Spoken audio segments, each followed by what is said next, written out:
ഇത്രയും വെറൈറ്റികളുള്ള ഒരു റെസിപ്പി വേറെ ഇല്ല എന്ന് തന്നെ പറയാം കേട്ടോ. അത്രയും വെറൈറ്റി ആയിട്ട് ഉണ്ടാക്കിയെടുക്കാൻ പറ്റുന്ന ഒരു ഐറ്റമാണ് ഇന്ന് ഞാൻ കാണിക്കുന്നത്. മയണൈസ് ഇപ്പോൾ ട്രെൻഡായിട്ടുള്ള രീതിയിലാണ് ഈ ഒരു മയണൈസ് റെഡിയാക്കി എടുക്കുന്നത്. സെയിം ടേസ്റ്റ് തന്നെ നമുക്ക് ഇത് ഈ രീതിയിൽ തയ്യാറാക്കിയെടുത്താലും കിട്ടും കേട്ടോ. മുട്ടൊന്നും ചേർക്കാതെയാണ് ഈ ഒരു മയണൈസ് നമ്മൾ തയ്യാറാക്കിയെടുക്കാൻ പോകുന്നത്.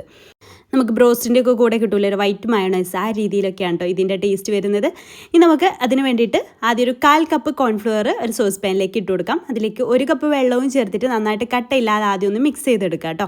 മിക്സ് ചെയ്തെടുത്ത ശേഷം വേണം നമുക്കിത് തീ ഓൺ ചെയ്തിട്ട് കുക്ക് ചെയ്തെടുക്കാൻ വേണ്ടിയിട്ട്. അപ്പോൾ ഒട്ടും കട്ടയില്ലാതെ ഇതുപോലെ നന്നായിട്ടൊന്ന് മിക്സ് ചെയ്തെടുക്കാം.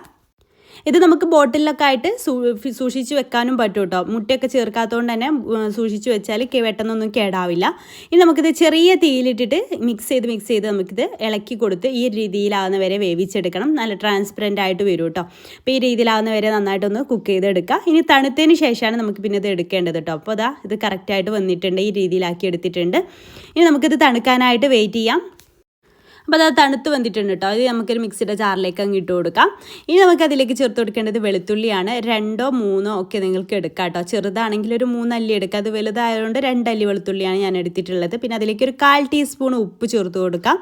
പിന്നെ വിനാഗിരിയോ അല്ലെങ്കിൽ ചെറുനാരങ്ങ നീരോ, ഞാൻ വിനാഗിരി 1 ടേബിൾ സ്പൂണാട്ടോ എടുത്തിട്ടുള്ളത്, അതും ചേർത്ത് കൊടുക്കാം. പിന്നെ പാല് ചേർത്ത് കൊടുക്കുക, 1/2 കപ്പ് പാല് ചേർത്ത് കൊടുക്കാം. എന്നിട്ട് നന്നായിട്ടൊന്ന് അടിച്ചെടുക്കാം. അപ്പോൾ നന്നായിട്ട് അടിച്ചെടുക്കുമ്പോൾ ഈ രീതിയിലാണ് നമുക്ക് കിട്ടുക. ഇനി നമുക്കതിലേക്ക് സൺഫ്ലവർ ഓയിൽ ചേർത്ത് കൊടുക്കാം. സൺഫ്ലവർ ഓയിലാണ് വരുമ്പോഴാണല്ലോ മയണൈസിൻ്റെ ഒരു ടേസ്റ്റ് വരുന്നത്.